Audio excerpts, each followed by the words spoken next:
Bueno, Carlos televidentes, estamos observando ya las imágenes de este aparatoso accidente donde en la ciudad de Caacupé estamos hablando del vuelco de un vehículo. Estamos con todos los detalles contigo, Nata. Buenas tardes.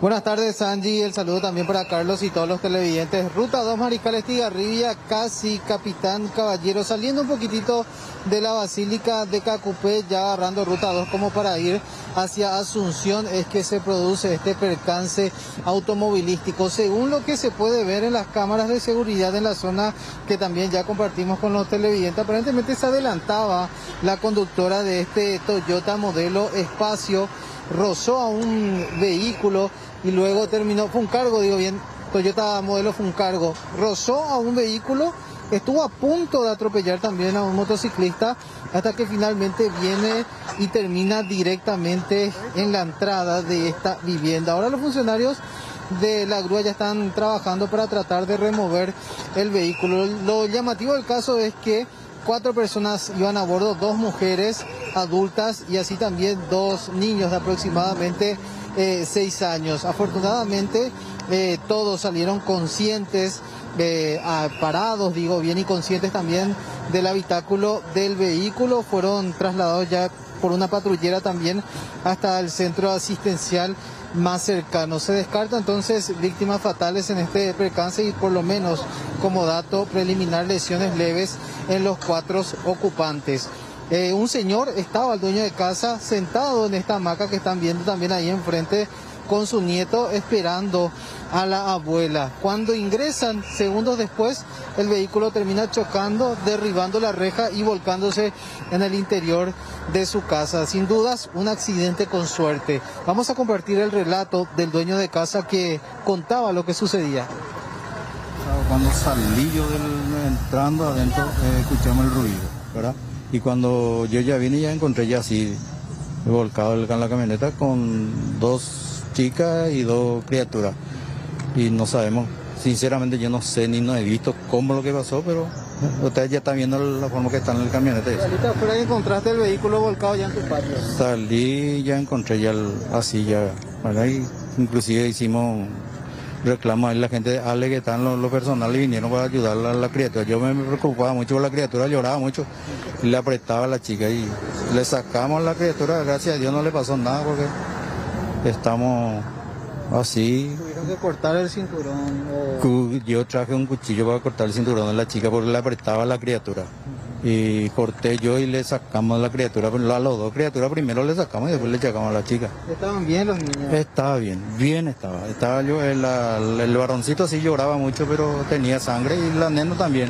Pero estaba bien, muy bien estaba.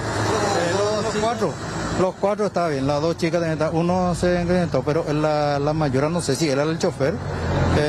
No le pasó nada, absolutamente no le pasó nada. La otra sí tenía un corte también en el frente. Una desgracia con suerte. Gracias, suerte, gracias a Dios, porque nosotros estuvimos acá y cuando nos fuimos pasó estas cosas. Pero gracias a Dios no hay ningún muerto por lo menos. Llama mucho la atención porque esta es la ruta 2 saliendo ya hacia la Basílica de Caacupé como para irte ya a Asunción. Y hay un semáforo acá a media cuadra nada más, o sea, por alta velocidad es muy difícil que ocurra este tipo de accidentes. A media cuadra hay un semáforo que inclusive está funcionando y por eso te digo, no sé cómo. Bueno, ahí está lo que decía el dueño de casa, el único testigo prácticamente de lo que ocurrió, y socorrió a estas 2 mujeres que se encontraban en la parte de adelante y los chicos que estaban también en la parte de atrás. Reitero, con lesiones leves, fueron derivadas ya a un centro asistencial. Mientras tanto, ya llegó la grúa y está realizando el trabajo para poder quitar el vehículo de esta vivienda. Inclusive acá a 50 metros hay un semáforo, así que llama mucho la atención la velocidad también en la que venía esta conductora, según se puede observar por lo menos en las cámaras de seguridad, Carlos y Angie. Realmente haciendo, a ver, una valoración de lo que acabas de comentar, pues estamos hablando de una zona tremendamente urbana, donde precisamente lo que se trata de evitar es la velocidad. Y la imagen es más que elocuente porque aparentemente venía a tan alta velocidad que cuando no puede avanzar porque tenía un vehículo a la derecha y a la izquierda por el carril en el que estaba transitando, el vehículo que estaba enfrente no avanzaba con tanta velocidad, intenta meterse, lo hace, volver al carril izquierdo, pero está la motocicleta. Sí. Y ahí creo que en una maniobra de golpe de volante pierde el control. Sí. Y esa sería la explicación. A ver, producción, si volvemos a compartir la imagen en pantalla completa, en esta ocasión, del circuito, que nos permite realmente ver. Ahí está, claro, pues tenía dos vehículos, uno a la izquierda y otro a la derecha. Sí. Intenta, de hecho, sobrepasa a uno. Sí, intenta evadir, digamos, de alguna manera, pero ya fue imposible. Ahí está.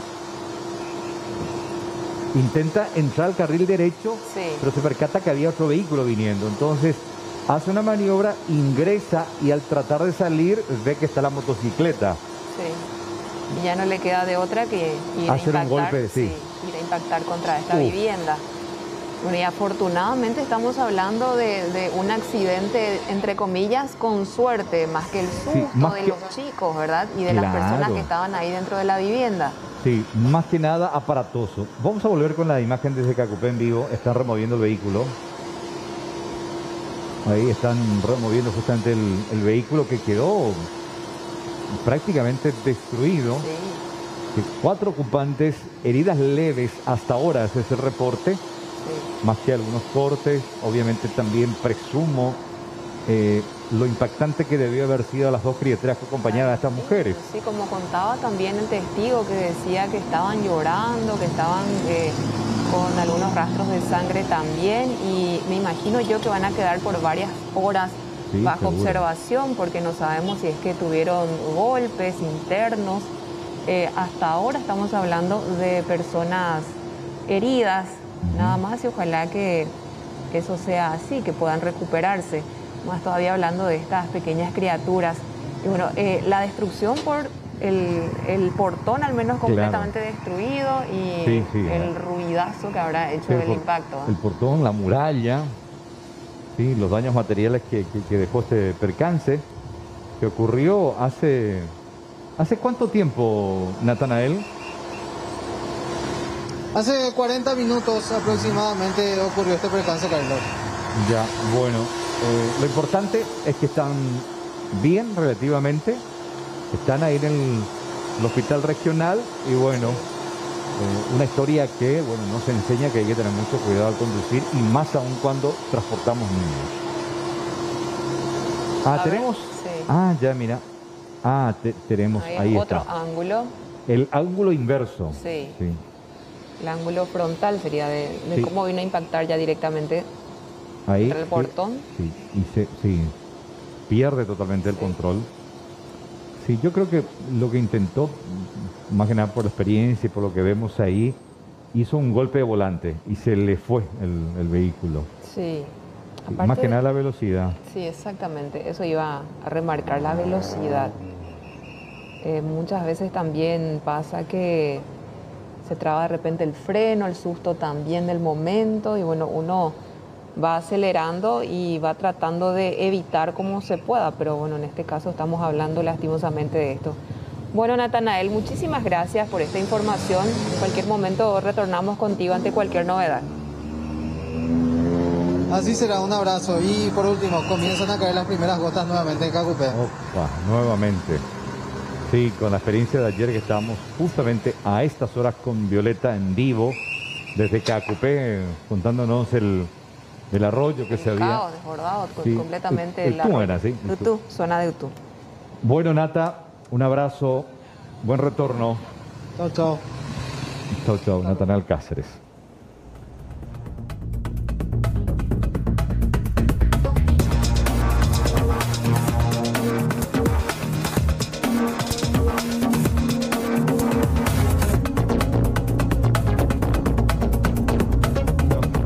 Con 21 minutos de esta noticia urgente desde Cacupé. Vamos hasta el Congreso. Ahí literalmente salvado por un voto. Fernanda Chamorro nos cuenta acerca de la votación que buscaba la censura a Juan Ernesto Villamayor, pero finalmente quedó allí. Lo salvó un voto. Buenas tardes. Exactamente, y lo salvó un voto, como decías, Carlos. Angie, el saludo para vos, para todos los televidentes también. 52 votos fueron los que se obtuvieron. 52 votos, se necesitaba un total de 53, por eso hablamos de solamente un voto el que le faltaba finalmente, tanto al sector opositor de diferentes partidos como también al sector de Honor Colorado por parte de la ANR, grupos que estaban pugnando por dar el voto censura a Villamayor y retirarle la confianza. Días atrás él decía que en caso de que obtuviera finalmente el voto de censura, si le retiraban la confianza a los diputados, él directamente iba a renunciar. Esa era la información que él mismo había dado, él mismo había proporcionado, pero solamente se tuvieron 52 votos, en total 19 diputados votaron en contra y 9 ausentes. Y hay una particularidad con respecto a los ausentes, también gran parte del Partido Liberal, y queremos por eso repasar la planilla de votación, porque después de esto se inició también un debate bastante importante con respecto a una reconsideración o no. ¿Qué fue lo que pasó? Se iba contabilizando la cantidad de votos en muchas personas que ya se iban presentando como ausentes, que no estaban presentes ni de forma presencial ni en la modalidad virtual en esta sesión ordinaria. ¿Qué fue lo que pasó posteriormente? Empezaban las votaciones, había muchas personas que estaban ausentes. Al final de toda la lista se procedió nuevamente a llamar a aquellas personas que estaban ausentes. Algunos aparecieron, pero otros no lo hicieron. Las personas ausentes, los 9, son Enrique Busarquis del PLRA, también en este caso Miguel Cuevas de ANR, el diputado Carlos Portillo del Partido Liberal tampoco estaba, Manuel Trinidad del Partido Liberal tampoco estaba, Sergio Rojas también liberal no estaba, Erico Galeano de la ANR no se encontraba, Rodrigo Blanco, el diputado Rodrigo Blanco del PLRA tampoco estaba presente, María López del Partido Liberal tampoco, y Robert Acevedo también fue uno de los ausentes. 9 ausentes en total. Fue finalmente filtrándose esta lista, como decíamos, una gran cantidad que iban apareciendo y finalmente hacían figurar su voto. Al final se tardó más de lo normal, más de lo habitual, se puede decir, en la Cámara Baja, al momento de contabilizar los votos. En ese momento intervino la diputada Narváez, Jazmín Narváez, por parte del oficialismo, fue la que decía: presidente, por favor, podemos ya conocer los resultados, porque ellos estaban manejando un voto paralelo o un conteo paralelo, en el cual finalmente ellos ya decían: no tienen los votos necesarios, queremos saber el conteo oficial, porque el conteo que estamos haciendo en Añetete figura que no se llegaron a alcanzar los votos. Ahí empezó el nerviosismo, ahí empezó toda la crisis, empezaron también los diputados a telefonear, a agarrar sus teléfonos celulares, empezar a hacer llamadas rápidamente, e iba aumentando la tensión. Se cantó finalmente que habían solo 52 votos, faltaba un voto, y es ahí cuando aparece el diputado de Honor Colorado, Basilio Núñez, a explicar que él estaba pidiendo en ese mismo momento la reconsideración de los votos. E inició un largo debate de por lo menos 20 a 30 minutos, en el cual varios diputados hablaban de que no se podían reconsiderar los votos de todos los presentes, que en todo caso, decía ya la diputada Katia González, bastante nerviosa, que tenía que aparecer un diputado que diga: yo quiero reconsiderar mi voto, pero no podía ser ninguna de las personas que estaban ausentes. Los ausentes ya figuraban como ausentes, no podían votar. Quienes sí podían volver a votar era alguna de las personas para cambiar el voto que había ya dicho en una ocasión anterior. Pidió la diputada Katia González: si hay alguien que verdaderamente va a cambiar su voto, que hable ahora, que pida reconsiderar su voto en particular para lograr obtener los 53 que se necesitaban. Ese diputado no apareció, Carlos, Angie, televidentes, no se alcanzaron los votos, y es de esta manera que por una sola votación, por la decisión de un solo diputado, que podía cambiar completamente la historia, es que finalmente no se da el voto de censura a Juan Ernesto Villamayor. Como decíamos, un amplio debate, y se hizo el llamado para la votación en varias ocasiones. Escuchamos el nombre de Carlos Portillo, de Robert Acevedo, de Miguel Cuevas, de Busarquis y de varios otros en varios momentos de la votación. Por lo menos en 3 ocasiones los llamaron, pero varios de ellos no estaban presentes. Exactamente. Bueno, finalmente no tendrá que dimitir, como lo decías al arranque, él mismo había prometido que si no tenía la confianza y si se aprobaba el voto de censura, él ya nada tenía que hacer dentro del gabinete del Poder Ejecutivo, aunque es importante siempre aclarar que que este voto de censura no es vinculante. Sí. No porque la decisión del Congreso diga no, lo censuramos a él, no es de nuestra confianza, el presidente tenga la obligación de echarlo. Es una decisión política, más Es que una, nada. sí, es una decisión política, pero él entendió muy bien porque conoce muy bien, fue diputado también, de que cuando no hay esa confianza política, lo mejor, y él lo iba a hacer, era dimitir. Pero un voto, igual eso es una señal muy clara de que la mayoría, el 99,9%, no le tiene la confianza y no le da su confianza como miembro del Congreso, pero también se habla de fuertes negociaciones y de ausencias premeditadas justamente para no alcanzar lo que fue 52 votos a favor de la censura, 19 en contra y 9 ausentes. Se necesitaba 53. 53. Uno lo salvó. Nada, prácticamente. Y lo que mencionaban con respecto a esto que decías, Carlos, varios diputados en realidad decían, bueno, tenemos que saber perder, tenemos que defender la institucionalidad, porque en un momento dado ya Katia González, Celeste Amarilla hablaban, bueno, no se obtienen, no aparece nadie que quiera reconsiderar, no podemos violar las normas, porque se establece perfectamente que la reconsideración se puede dar antes de que se canten los votos, decían algunos quienes interpretaban el reglamento de la Cámara de Diputados. Todo esto se podía hacer antes de que se cante que hay 52 votos. Claro. Esto no pasó. No apareció tampoco otra persona que finalmente haga el pedido de reconsideración a su voto. ¿Por qué esto? Porque la mayoría, por no decir el total, de los 19 que votaron en contra del voto de censura son todos miembros de Colorado Añetete, o sea, son todos oficialistas que ninguno de ellos obviamente iba a recular a favor del voto de censura. Si bien empezaron las negociaciones, empezaron a decir no, que se les llame otra vez a todas aquellas personas que están ausentes, eso no se pudo hacer porque los que están ausentes ya, al momento de contabilizar los votos, ya no pueden aparecer diciendo yo quiero votar de esta forma. Es por eso que finalmente Basilio Núñez, el diputado, decidió retirar su pedido de reconsideración y resignarse a que Juan Ernesto Villamayor siga al frente del Gabinete Civil de la Presidencia.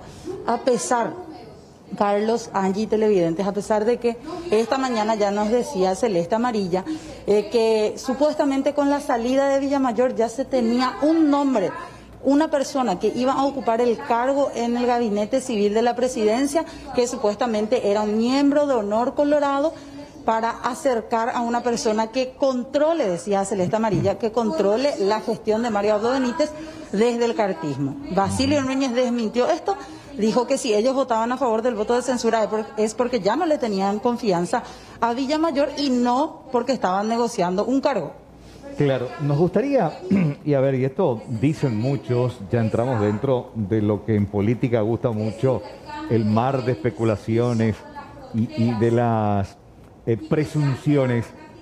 ¿Quiénes son estos 9 ausentes que justo hoy decidieron no presentarse y que esto permitió de que, bueno, no haya habido los votos necesarios? Porque muchos dicen que, bueno, se negoció, se habló de un sector, de otro. A ver si podemos compartir contigo, Fernanda, los nombres. Los ausentes. Sí. Los ausentes, claro, porque son... Los ausentes. Sí, porque hablan mucho del sector liberal. Sí. Estoy leyendo incluso algunas especulaciones que, bueno, se recurrió al sector liberal para tratar de no llegar a los 53 mínimos que se necesitaban justamente para el voto de censura. Y que conste, esta mañana ya nos decía también Celeste Amarilla, ayer hubo una reunión en el directorio del Partido Liberal en donde se tomó la decisión de que la mayoría de los diputados liberales iban a votar a favor de la censura. No sabemos qué pasó, no sabemos si fue, démosle el voto de confianza, si fue alguna cuestión de problemas con la señal, que no estaban por aquí, que no pudieron llegar hasta la cámara, porque se hace de forma mixta. Están presentes algunas ahí en la pantalla de atrás de manera virtual u otros que están presentes. Claro, pero vamos a hacer el repaso. Perdón, si del sector liberal viene una decisión del directorio, recordemos que acá hay muchos liberales que son que precisamente no responden a su directorio. Sí, pero te darás cuenta de la particularidad que algunos de los nombres que vamos a decir responden al efraínismo, no al llanismo. Por eso te decía, de que hay una fuerte sospecha de sí, que se negoció con el sector liberal. A ver, claro. Enrique Busarquis, sí, por ejemplo. Enrique Antonio Busarquis. Miguel Cuevas por parte de ANR, que estaba ausente. Carlos Portillo, también del Partido Liberal. Manuel Trinidad Colmán, otro del Partido Liberal también. El otro ausente de este mismo partido, Sergio Rojas. Vamos contabilizando. Erico Galeano por parte de la ANR. Rodrigo Blanco Amarilla por parte del Partido Liberal. Sí. María López también del mismo partido. Y Robert Acevedo, el último que estaba ausente, a quien le llamaron a él, a Busarquis y a otros más, a Miguel Cuevas, a otros más, le estuvieron llamando sin mentir 3 veces. En 3 ocasiones le dieron la oportunidad de aparecer, de conectarse, y eso ya eran las últimas instancias en donde yo te comento, veíamos a un Basilio Núñez con el teléfono en la mano, llamando, a Pedro Aliana también, que ahí intentaba mirar cuánto iban los votos, intentaba estirar un poco más el conteo, cuando que en un momento dado ya desesperados también del otro lado, Jazmín Narváez pide ya que se canten los votos, que se cuenten cuántos son, porque ellos estaban teniendo su votación paralela y que ya les hablaba de que no se llegaban a los votos. Bueno. Qué tremenda pulsada política. Así se maneja la política, sí, votos, promesas, a cambio de, me das una mano, la próxima yo te doy la mía.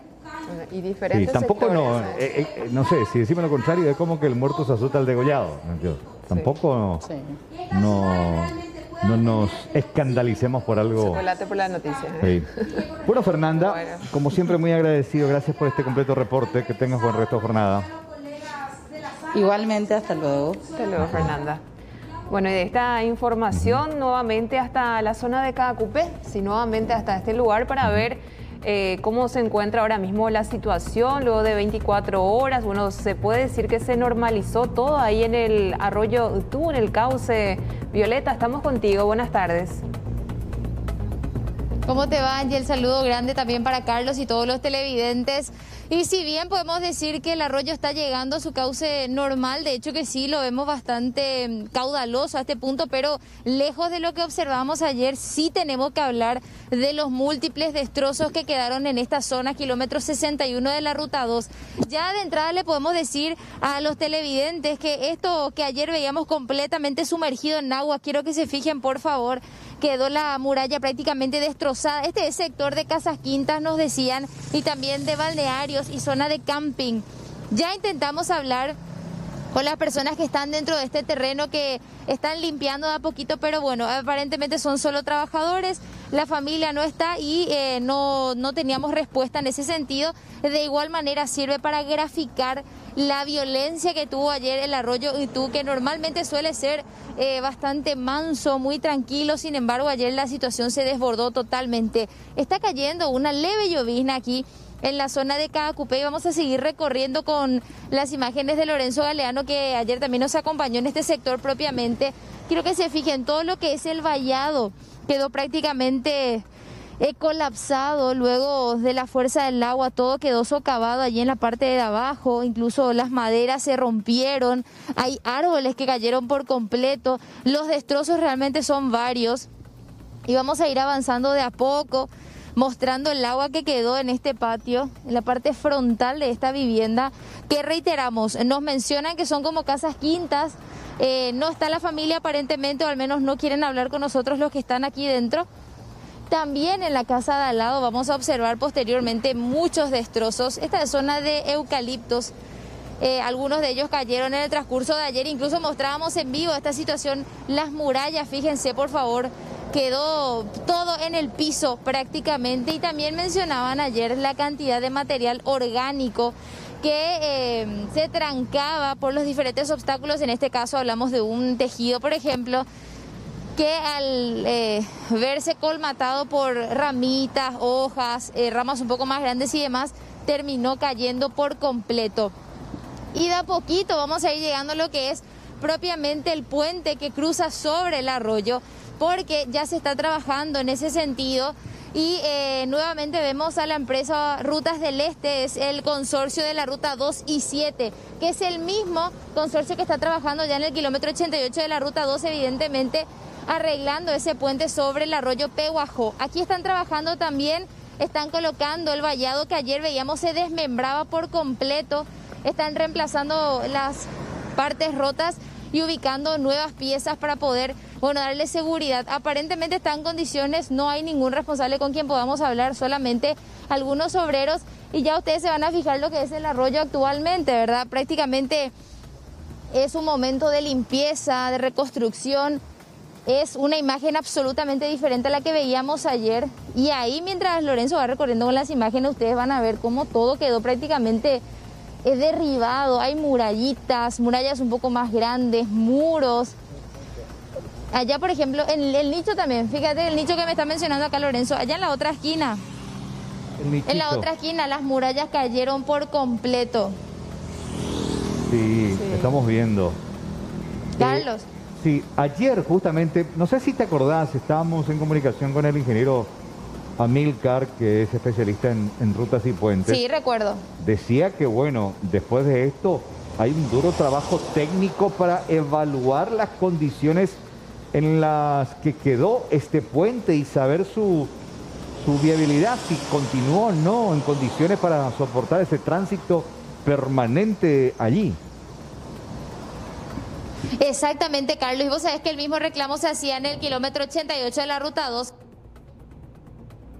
A ver, opa. Bueno, sí, en la zona de Itacurubí, sí, donde continúa esta situación de la capa asfáltica, el puente completamente derrumbado debido al desborde de los arroyos. Y bueno, el trabajo que se debe realizar ahora mismo, ya que nos advertían los especialistas ayer, el ingeniero Amílcar también nos hablaba sobre esta situación y ojalá que se puedan realizar estos trabajos, Carlos. Claro, porque también ayer, no recuerdo en qué localidad, de este puente que no hace más de un mes que fue inaugurado, una capa asfáltica donde estuvo el presidente de la República, que ayer literalmente el agua se comió ese puente y hizo desaparecer y cortar la ruta en dos. Y este que ayer también veíamos en las imágenes de la hora exacta en la que la mayor cantidad de agua cruzaba, desbordaba y paralizaba el tránsito, de qué manera golpeaba justamente esta estructura. Y nos explicaba el experto que, bueno, es el momento después, del día después, o cuando la lluvia permita, o cese la lluvia, hacer una evaluación técnica para ver si el agua no socavó la estructura, si no debilitó. Sí, porque si en otros tramos se llevó literalmente el puente, ¿por qué no pensar que aquí pudo, si no se llevó, por lo menos socavar y debilitar la estructura? Claro, y esto que puede representar un peligro también para los automovilistas, porque recordemos que es una zona sumamente transitada, prácticamente la única vía o la principal vía en esta localidad para justamente salir y entrar, ir también hacia otras zonas. Y bueno, importante realmente esto que nos mostraba nuestra compañera de los destrozos, prácticamente mucha destrucción vemos del cauce, que bueno, prácticamente nos decía, es una zona de quintas, de balnearios. Bueno, se llevó prácticamente todo a su paso y ojalá realmente que el puente esté en condiciones y si no, bueno, que se haga el trabajo pertinente. A ver, vamos a tratar de retomar la comunicación con Violeta, quien fue justamente la responsable ayer de relatarnos en vivo, y 24 horas después el tránsito está habilitado. Excelente, todo bien. Pero, ¿cómo está la estructura? Eso es lo que más me preocupa, porque hablamos... condiciones? Sí, hablamos de una ruta internacional, la PY2, de tránsito permanente. Dios quiera que no pase nada, que esté bien, que soporte todo, pero se necesita una evaluación técnica por parte de Obras Públicas para ver si va a soportar que se replique una lluvia como esa nuevamente. Así mismo es. Y por parte del Ministerio de Obras Públicas también informaban acerca de esta emergencia vial por la situación que se da también en varias zonas. Y ojalá que esta situación también se dé ahí en la zona del arroyo Utú, donde estamos viendo, se desbordó prácticamente este arroyo y bueno, el puente que evidentemente sufrió daños, quieras o no, sufrió daños. Y bueno, vamos a ver entonces cómo continúa la situación. En cualquier momento retornamos hasta la zona de la cordillera, específicamente en Caacupé, en el día después.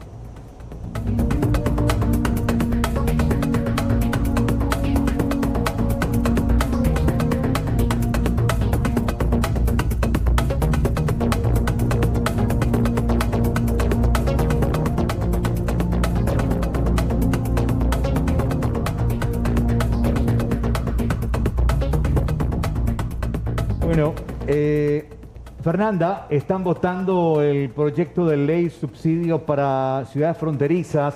A ver, comentanos por favor, adelante. Exactamente, están votando este tema de los subsidios a comerciantes de frontera. Hasta el momento, 17 votos. Por la aprobación del Senado. Finalmente, 17 votos que se tienen hasta el momento para la aprobación. Mayoría suficiente, quórum. Queda aprobado con las modificaciones introducidas por... Ahí está, se aprobó finalmente este proyecto de ley para tener los subsidios, en este caso, para 16 ciudades que van a tener finalmente este subsidio a comerciantes de frontera, pero con la versión de la Cámara de Senadores, que incluyó un total de 11 ciudades más. Continúa, de hecho, aquí también lo que tiene que ver con la sesión. Queremos molestarle un momentito, Intendente Luis Id, de la ciudad de Encarnación, porque finalmente, decíamos, se aprobó la versión de la Cámara de Senadores de lo que hace referencia a este proyecto de ley de subsidio a comerciantes de frontera. Eso quiere decir para 16 ciudades serían... Bueno, muchas gracias. Buenas tardes para todos ustedes, para toda la teleaudiencia. Sí, finalmente algo que nació en aquella gran multitudinaria caravana, el sur se hizo escuchar cuando el gobierno nacional no nos escuchaba, no nos daba el interés que ya veníamos de esta crisis económica por la frontera cerrada. Ahora acaba de aprobarse la versión del Senado. El Senado introdujo modificaciones que no son como plantea el Ministerio de Hacienda que hemos escuchado. El Ministerio de Hacienda plantea que esto va a costar 20 millones de dólares. ¿No es cierto? ¿Cuánto va a costar? 6 millones y colitas. ¿Cuántas personas calculan? Pero estamos hablando de fácilmente unas 20.000 personas, entre comerciantes y trabajadores informales de frontera. O sea, creemos de que más allá de que el Senado introdujo algunas compañías, más la ciudad de Pilar, en el departamento de Ñembucú y en Itapúa, introdujo algunos puertos, no hay muchos ciudadanos, por lo cual esas modificaciones al proyecto original de diputados no representan ni siquiera $500.000 más, por lo cual no es cierto que el Ministerio de Hacienda pretenda instalar que esto es inviable. Al contrario, nunca se ha pedido una ayuda al Estado.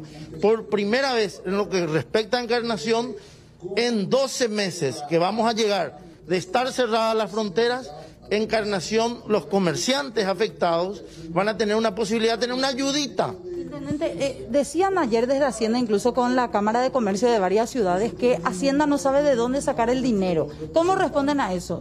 Porque ellos decían, no podemos tocar fondos de IPS, no hay tanto dinero de saldo del programa Putigón 2.0. ¿Qué hacer con eso? Porque ellos hablaban de trabajar en un proyecto paralelo, una solución paralela y dejar esto de lado prácticamente. Y bueno, lamentablemente parece que el gobierno con estos voceros parece que dan señales muy contradictorias.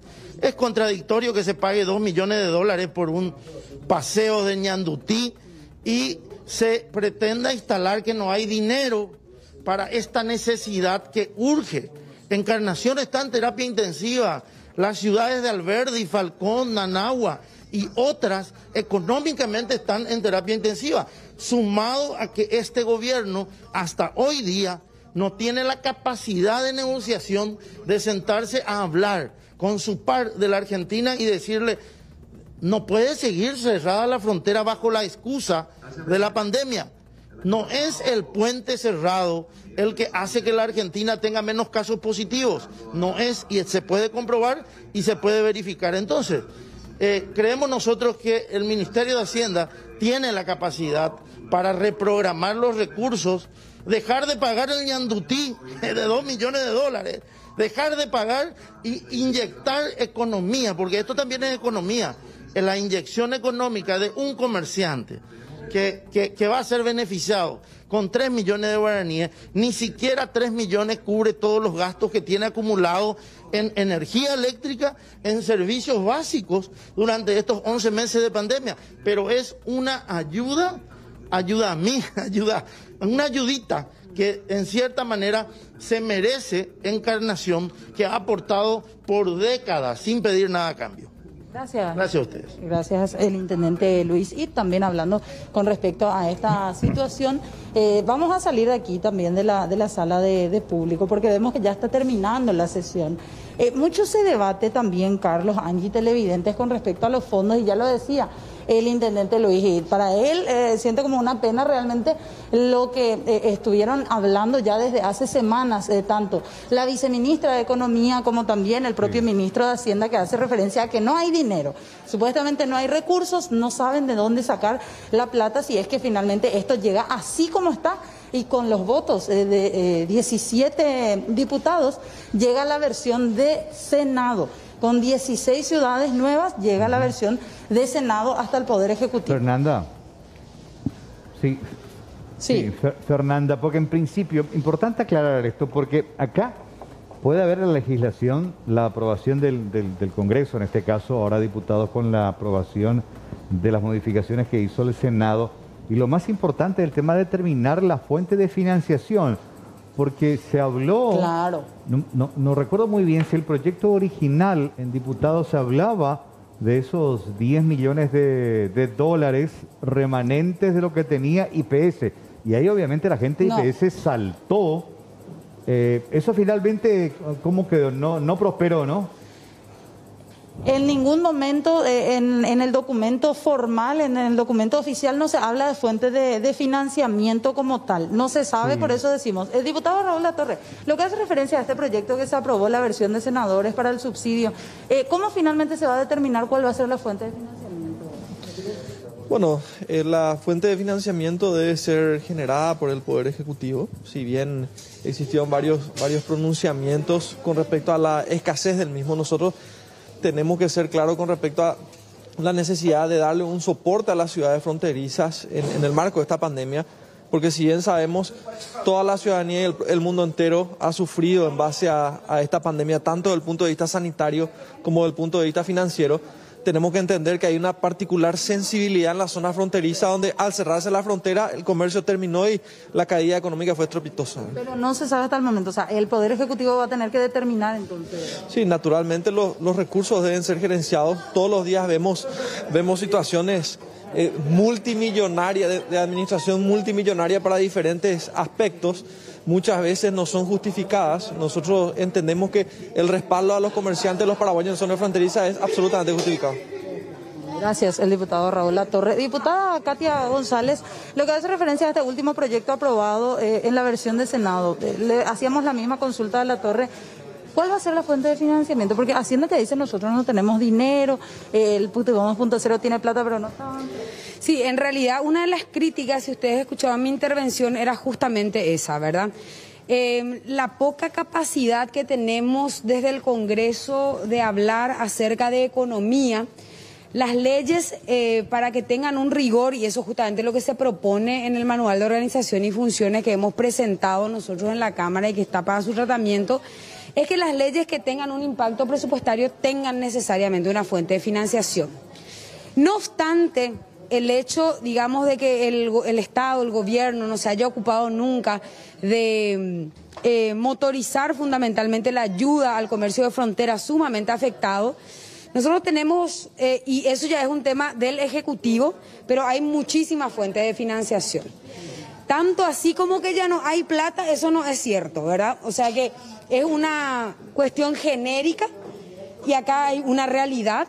Las fronteras continúan cerradas o parcialmente abiertas y estamos hablando de ciudadanos que vamos a tener que priorizar. Priorizar significa que, y yo lo decía también en mi intervención, a los funcionarios públicos no nos costó nada esta pandemia. Buscar fuentes de financiación es recortar gastos superfluos, es recortar justamente regalías a los funcionarios públicos y con eso se puede perfectamente subsidiar lo que significa el comercio de frontera. O sea que la única manera para que no haya dinero es que no haya voluntad política de recortar a quienes merecemos que también la pandemia nos impacte en el sentido de tener una visión colaborativa, de solidaridad y de empatía. Pero en este documento no se establecieron las bases de la bueno, pero es un error histórico de la Cámara. O sea que acá nosotros proponemos fuentes de financiamiento que lo hemos hecho, por ejemplo, en la ley de adopciones, lo hicimos en la ley de bomberos, en todas las leyes en donde esta servidora es proyectista y tiene un impacto presupuestario. Nosotros nos encargamos de poner la fuente de financiación. En el caso de los bomberos, por ejemplo, el seguro médico es el 0,5% de las primas de seguro. Eso es lo ideal, que cada proyecto que tenga un impacto presupuestario, la ciudadanía sepa de dónde va a quitar la plata. En este caso se tendría que haber hecho costar, por ejemplo, del saldo del préstamo, o se tendría que haber dicho de la redireccionamiento de los préstamos, por ejemplo, del BID, etcétera. Ese también. Efectivamente, hay un que es ilegal, inclusive la utilización. Claro, hay un fondo de IPS que se está utilizando, pero realmente eso hay que justamente cotejar con la ley de IPS que establece que los fondos jubilatorios son sagrados, ¿verdad? Palabras más, palabras menos, ¿verdad? Pero que no se puede tocar para cuestiones. Pero yo te repito, acá sí existe voluntad política, un redireccionamiento serio, un recorte de privilegios, de gastos superfluos en el Estado, vamos a encontrar el dinero para financiar los gastos de frontera. ¿Diputada, táctica o error político en los 52 votos para el tema de Villamayor?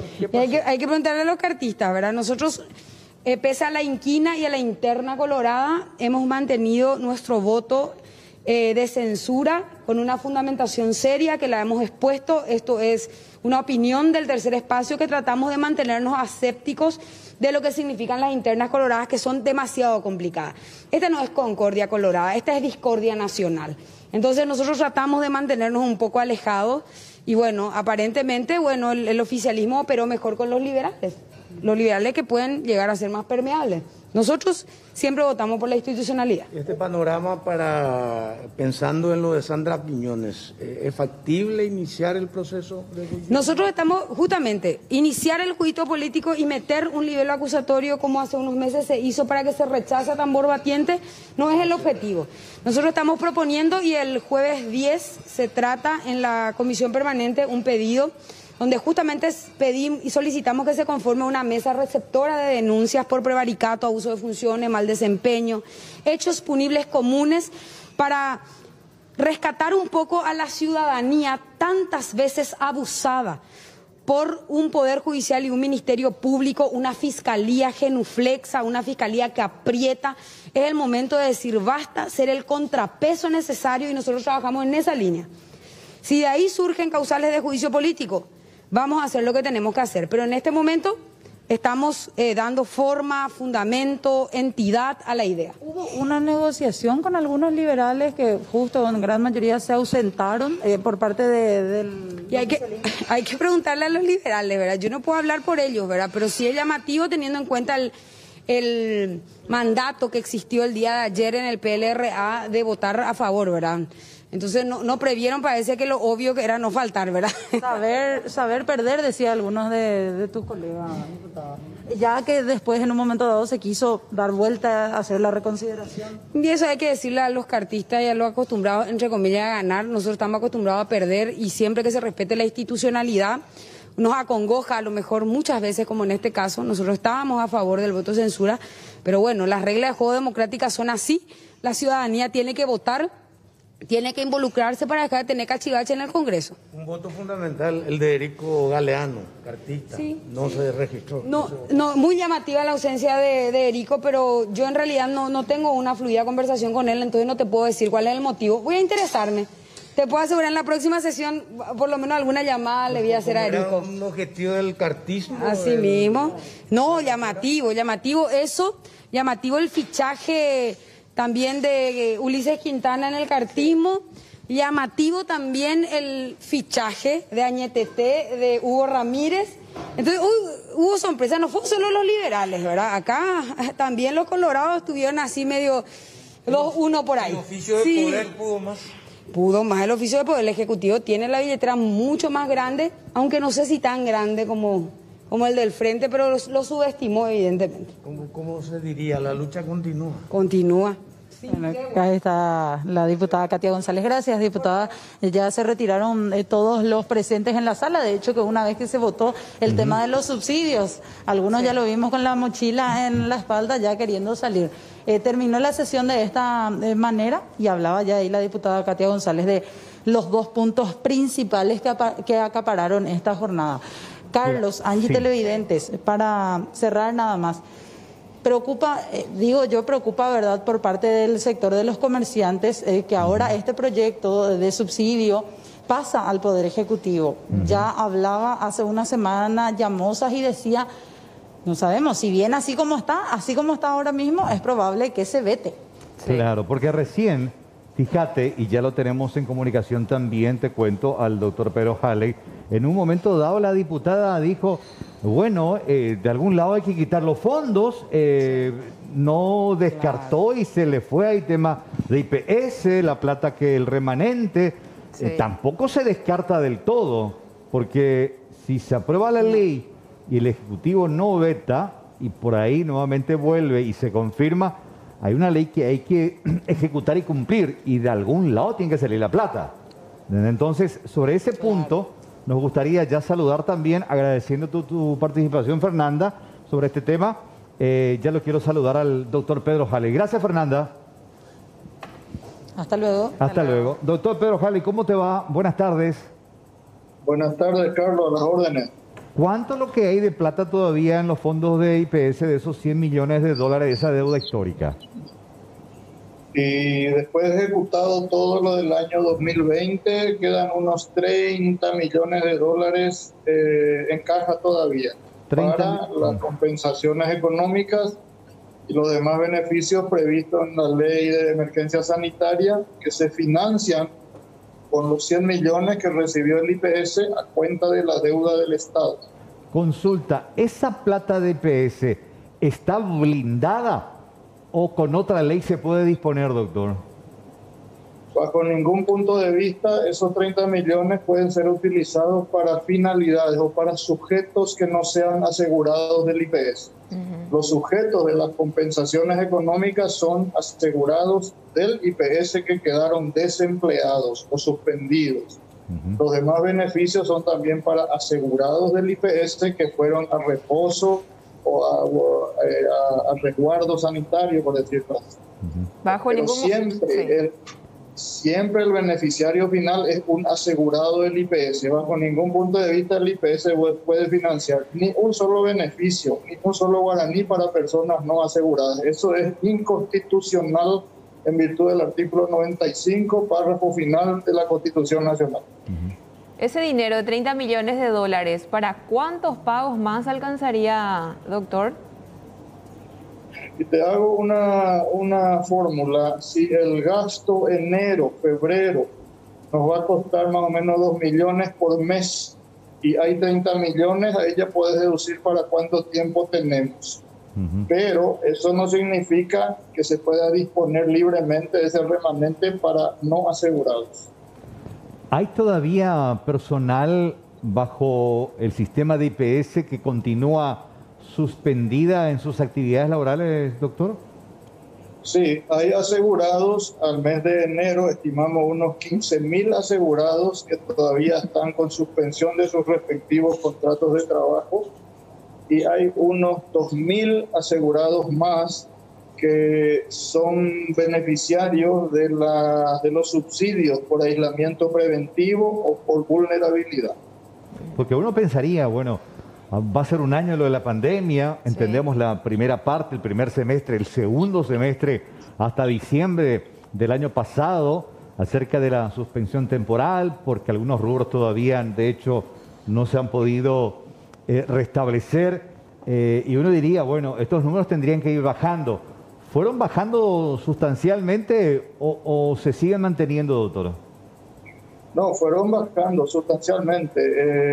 En mayo-junio eran 103.000 suspensiones de contrato. En diciembre del año pasado, 2020, llegamos a 11.200. Bajó linealmente. Pero en enero hubo un pequeño pico otra vez en razón del relajo de fin de año. Eso yo creo que produjo un ligero pico, otra vez a 15, 18.000 estimamos suspensiones. Febrero creo que va a seguir bajando nuevamente. ¿Y cuándo se comienza a pagar estos beneficios para estos 15.000, 17.000 en total, 15.000 que son suspendidos y 2.000 de estos subsidios? Conforme instrucciones y declaraciones de nuestro presidente, el doctor Andrés Juguetich, nosotros estimamos empezar a pagar la próxima semana. No sabría decirte si miércoles, jueves, pero en esos días dependemos mucho de procesos administrativos presupuestarios que corren por parte del Ministerio de Hacienda, que tienen que ver con ordenamiento de gastos, temas presupuestarios, cuando se habla de gastos de estos volúmenes.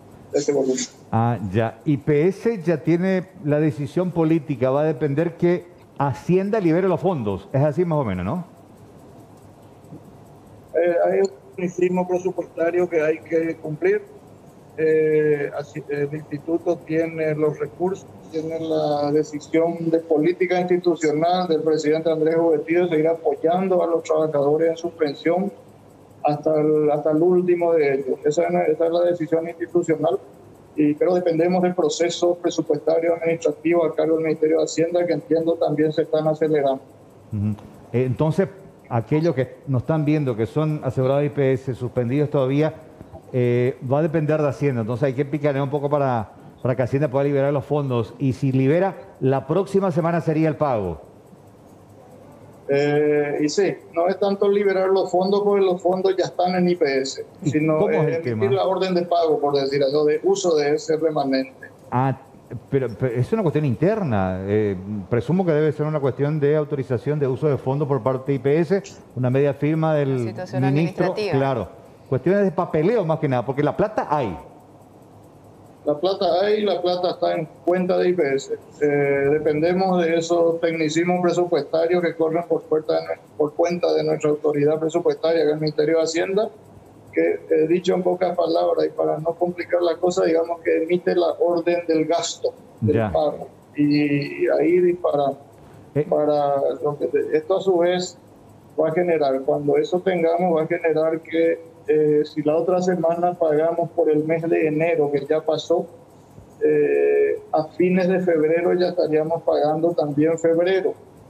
Quiere decir que en el transcurso de 15 días los trabajadores suspendidos podrían estar cobrando los 2.096.000 que les corresponde. Sí, más que urgente y necesario. Imagínate estar sin cobrar. Hoy estamos el 3, una desesperación debe ser. Todo el día fue enero y ahora febrero. Febrero, exactamente. Ojalá que ese tecnicismo pueda hacerlo y cumplir la gente de Hacienda. Que la situación mejore también, ¿verdad? Que la cantidad de suspendidos vaya reduciéndose cada vez más y no vaya aumentando. Depende mucho también de la situación epidemiológica. Sí. Doctor, ¿cuáles son los rubros que todavía reportan esta cantidad impresionante de 15.000 suspendidos? ¿A qué rubros responden estas empresas, doctor? Y fundamentalmente el sector gastronómico, hotelería, agencias de viaje, entretenimientos, mayoritariamente. Por supuesto que hay también empresas de comercio, construcción, etcétera, transporte. Pero esas que mencioné son las que están todavía en el desaceleramiento económico laboral. Pero me permito hacer una reflexión nomás, si me permitís, Carlos. Sí, claro, doctor. Adelante. En este tema de la compensación económica que el IPS asumió, de hecho, allá por marzo del año pasado, y que, como siempre decimos, es un trabajo que vino sin manual de instrucciones, tuvimos que improvisar todo y todavía estamos aprendiendo muchas cosas. Todos pusimos un tremendo esfuerzo, tanto el instituto, por disposición de nuestro presidente, de nuestro consejo, y en la medida en que se necesitaban instrumentos legales, los fuimos promoviendo, ya sea un decreto, se obtuvieron los decretos, las leyes correspondientes para prorrogar en el 2021 el pago. Yo creo que el Ministerio de Hacienda está en esa misma línea de apoyo a la gente, por eso no descarto que la próxima semana ya tengamos la liberación, digamos, de la orden del gasto y podamos cumplir con la gente. O sea, todo el aparato estatal está apoyando a IPS en esta gestión. Yo veo eso y creo que la semana que viene es crucial para nosotros. Bueno, gracias, doctor. Queríamos saber el tema IPS, más que nada por la cuestión esta de la ley que acaba de aprobarse, ahora va al Ejecutivo, saltó ahí el tema, escuché nomás en una de la entrevistada IPS. Entonces, no rápidamente, llamarle al doctor Pedro, por favor, vamos a saber si realmente esa plata se puede usar o no. Bueno, si se aprueba y si no veta el Ejecutivo, tendrá que buscar de otro lado esa plata. Claro. Para poder financiar esta ley que acaba de ser aprobada en el Congreso. Como siempre, doctor, es un placer, un abrazo para usted. Un gusto, a las órdenes, Carlos. Dale, doctor Pedro Jalen. Sí, cuando escuché yo IPS. Sí. No, porque yo ya había escuchado. Son fondos sagrados. No se puede tocar. No se puede tocar. Es dinero solamente para asegurados. Exactamente, a no ser que sea asegurado, obviamente. Claro. Sí, bueno, pero en esta situación no. Bueno, y ojalá que Hacienda pueda hacer el papelito, firmar esto para que puedan cobrar. Que se consigan los recursos. Yo creo más justo el 31, el 1, yo cuando no veo la acreditación me desespero. Claro. Imagínate la gente que está sin trabajar y que depende de ese 50% de salario. Independientes ahí en la zona fronteriza que prácticamente nada. Y ahora con esta prórroga de seguir clausurando las fronteras por parte de Argentina hasta el 28 de febrero. Sí, entonces, tremendo.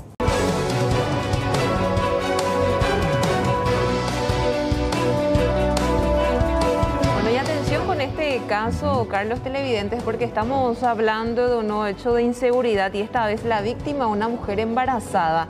Y esto que acontecía en la ciudad de Capiatá, una mujer embarazada con su hija en brazos fue seguida por motoasaltantes mientras iba caminando a la despensa de su barrio.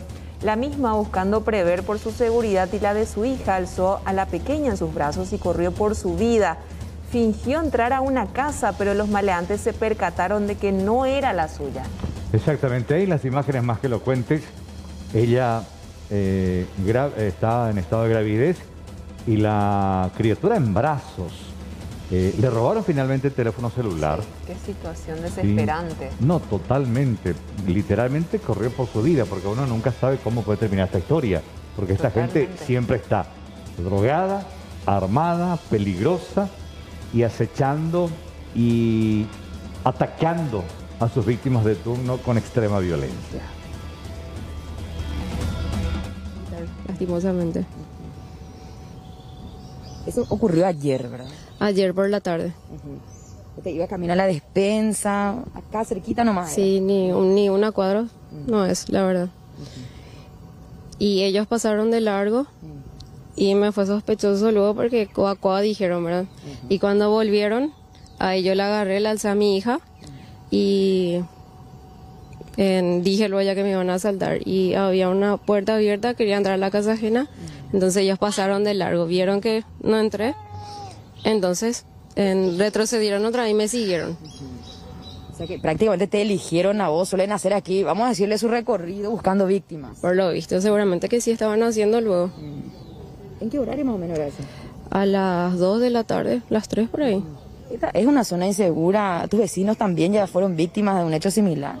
La verdad que no, que yo sepa. No. ¿Te acordás de la cara de alguno de ellos? ¿No le pudiste ver el rostro? ¿Alguna característica que te haya llamado la atención? No, nada, porque traían el tapabocas y apenas su ojo se veía y el casco puesto. Los dos. ¿Cuál lo que te apretó el arma? El de atrás. Sacó el arma de su mochila y la apuntó a mi hija. O sea que le aprieta el arma de fuego contra tu hija. A mí. ¿Qué te dice en ese momento? Nada, no me dice, solamente me hace un no con la cabeza para que deje de correr y la apunta y obviamente que es lo que le voy a dar el celular. ¿Y de eso vos corrí? No, antes de que me agarren, de que me saquen el celular yo corrí. Y ellos me dijeron no para que deje de correr y ya me llegaron todo porque aceleraron, ¿verdad? Y saqué el celular de mi bolsillo, les di y se fueron. Bueno, tremendo realmente. Aclara que no, me dice la producción, no estaba embarazada, pero sí con la criatura en brazos. Qué peligro. Tremenda situación de violencia también. Y atención también con este otro caso de cómo se las ingenian para poder ingresar a robar dentro de estos establecimientos, dentro de estos locales comerciales. Y en esta oportunidad estamos hablando de que delincuentes ingresaron mediante un boquete a un salón comercial desocupado de un shopping ubicado en Fernando de la Mora. Ahí abrieron otro boquete que daba a una clínica odontológica para finalmente hacer otro agujero. 3 boquetes hicieron para poder llegar hasta una oficina administrativa de un local de venta de electrodomésticos. De ahí sustrajeron la caja fuerte y varios teléfonos celulares. 11:30 de la noche y las 2 de la mañana. ¿Ustedes tienen cámaras que pueden ustedes corroborar eso? Tenemos cámaras, pero aparentemente ellos ya sabían dónde están ubicadas las cámaras porque no miran a las cámaras. Ingresaron por el local de atrás, agachados rompieron el local hacia Bristol, la otra pared que da hacia Bristol. O sea, hicieron 2 boquetes. 2 boquetes, o sea que aparentemente el objetivo era ingresar a esta otra tienda. Así mismo, el objetivo es ingresar a Bristol, que ahí veo que hicieron un daño económico bastante importante y nosotros estamos cuantificando los daños y no sé si se llevaron algo o no. O sea, al menos ustedes todavía no registraron en cuanto a pérdidas económicas. Todavía no lo pudimos registrar. Lo que pasa es que estamos esperando a criminalística que va a venir a verificar para ver a partir de ahí entrar y mirar con detalle. Bastante grande el boquete, se presume que hayan utilizado herramientas pesadas. Ingresaron por el local de atrás, que da a la calle de atrás, que está vacío, rompieron el portón, rompieron la pared del local de atrás, que es una pared bastante importante, más la pared del shopping, o sea, doble pared, bastante importante el anchor, o sea que tuvieron 2 o 3 horas ahí rompiendo, y después al ingresar acá, que rompieron toda la bacha, todo lo que tenemos ahí en la sala de esterilización, rompieron la pared que da entre Odontos y Bristol. ¿Cuántas personas se sospecha que hayan participado? Y aparentemente la encargada del shopping que está por ahí dijo de que el día 30 de enero había un grupo de 4 o 5 personas merodeando el shopping y probando, mirando o viendo, sospechosas, viendo a dónde se calculaba de acá, porque tuvieron que calcular desde la calle de atrás a dónde ingresar, o sea, o tienen los planos o tenían calculado. De momento, ¿qué se maneja en cuanto al monto que llevaron de Bristol? ¿Cuánto sería aproximado? Le tendrían que preguntar a ellos, sé que una cantidad importante de telefonía y no sé qué otra cosa. ¿Productos también? Productos caros. Evidentemente se habrá utilizado algún tipo de material más sofisticado para hacer casi el grado de perfección de esta abertura, que son 2 en total, uno que da a la entrada de la odontología, Odontos, pero el cual no era el objetivo, sino pasar al otro lado, que es Bristol, la empresa Bristol, de donde se hurtaron muchos teléfonos y un poco de dinero en efectivo. Tenemos entendido que se llevaron la caja fuerte. Es una caja fuerte de porte chica, pero que tiene una cantidad muy ínfima debido a que ellos han depositado todo el dinero, ¿verdad? Ahora, el boquete que ellos abrieron para ingresar a Bristol fue direccionado, o sea que ingresaron ya luego a la oficina administrativa. Sí, una parte que da hacia el lado de atrás para que a los efectos de que nadie se percate, debido a que solamente hay 2 cámaras en el cual se observan simplemente las manos, algún movimiento muy ínfimo, solamente esa parte se vio, o sea, ni siquiera los rostros de la persona que presumía que también tendrían, vamos a decirlo, cobertor de rostros, no se vieron ni siquiera eso. ¿Qué les indica esto a ustedes, su comisario, que evidentemente estudiaron su plan para el efecto? Y sí, evidentemente habrán mirado o si nos habrán venido como cliente anteriormente, porque tienen que estudiar esto para realizar de esta forma. Además sabían bastante bien que esto estaba abandonado, aprovecharon esa situación también. Claro, el tinglado que pertenecía seguramente a una fábrica, a un emporio, ahora está abandonado y por supuesto por aquí entraron, como ven, es de público conocimiento o se puede ver a simple vista que por aquí entraron y perpetraron el hecho y por acá salieron nuevamente. ¿Cuánto de dinero había en la caja fuerte de su comisario? Es una cantidad ínfima, podría ser ni 1 millón de guaraníes.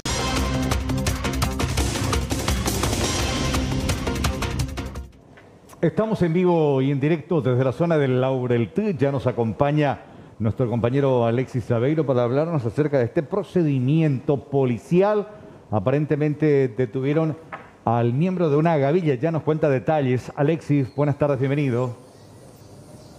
Carlos, buenas tardes, compañeros. Ángel, saludo cordial a ustedes y a todos los televidentes. Recordarán que entre agosto, septiembre y octubre del año pasado, una serie de asaltos millonarios fue perpetrado por una gavilla muy importante de delincuentes. Haciendo un conteo rápido, ellos en varios de estos procedimientos irregulares se habrían alzado con un poco más de 1.200 millones de guaraníes en diversos hechos, como por ejemplo el asalto a los funcionarios de la municipalidad de Fernando de la Mora, el asalto a una conocida importadora Euroimport, así también al empresario de la línea 27, por ir citando también otros. En aquel entonces, y tras varios y sendos procedimientos, fue prácticamente desarticulada la gavilla allá por el año o por a mediados del mes de octubre aproximadamente. Al menos 7 integrantes de esta gavilla fueron detenidos y ya se encuentran recluidos en diversas penitenciarías. Eran, por ejemplo, Cristian Gustavo Cuquejo Gavilán, de 30, Wilson Roberto Ortiz, de 32, Mirna Fabiola Vergara, de 31, Denis Ariel Cabrera, de 29, Jorge Domínguez, de 25, Joel Vareiro, de 23, Dayana Cabrera, de 20, Joanny Cabrera Almeida, de 33, todos integrantes de una misma gavilla que perpetraron por lo menos en 3 meses al menos 10 asaltos millonarios. Les cité los más importantes. Si bien prácticamente la mayoría, y ya también acabo de compartir en el grupo el momento mismo en el que se producía la detención, porque el sindicado, y a quien ya vemos en imágenes, intentó escapar de los agentes de la Policía Nacional cuando se iniciaba este procedimiento acá en el barrio Laureltí de la ciudad de Luque. Estamos hablando ahora de la detención de uno de los sospechosos que en aquel entonces y durante ese procedimiento logró escapar, y se trata específicamente de Francisco Ramón Otazú Jiménez.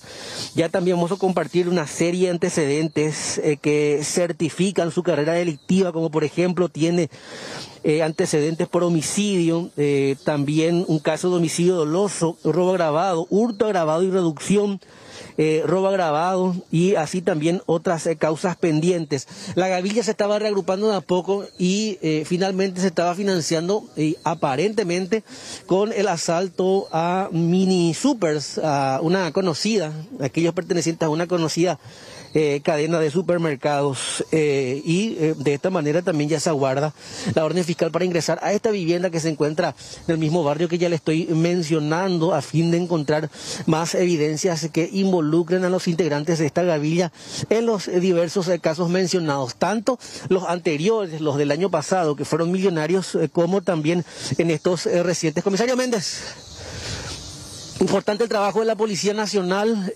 Hablamos de un importante referente del mundo de la delincuencia, trabajo de inteligencia, llegaron a él, inclusive puso resistencia al momento de la detención. Efectivamente, nosotros estábamos cubriendo de hora de la noche, teníamos información que él mismo se encontraba en la casa, y se percató de la presencia policial y trató de huir del personal. Recientemente.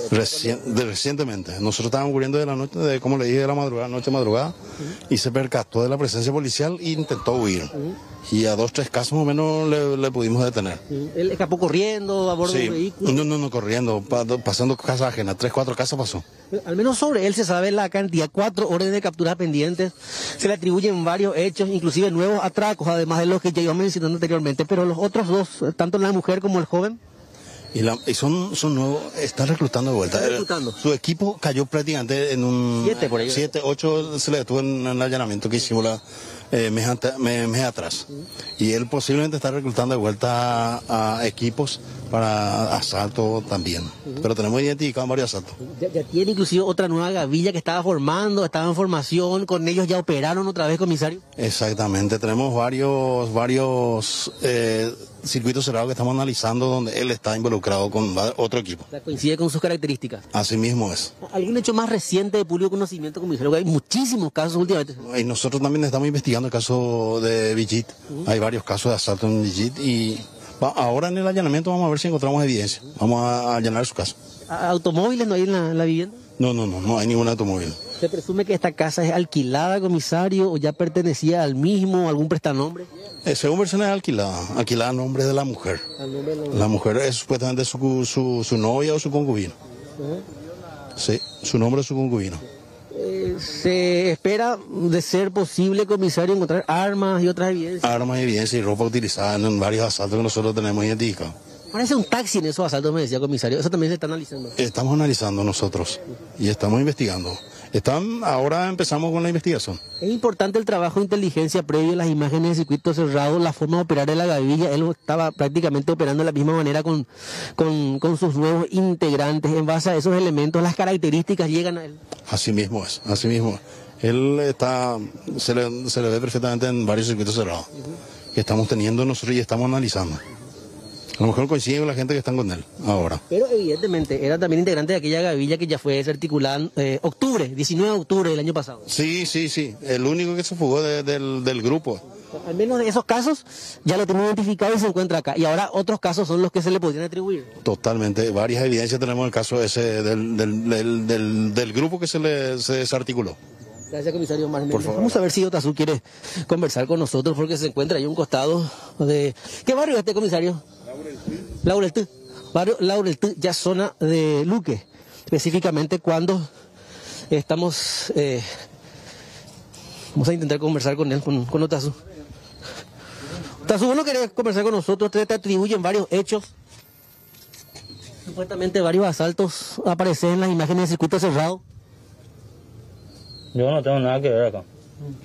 Yo, la señorita, eso y el otro me dice nada que ver, no tiene acá. Yo nomás, solo nomás.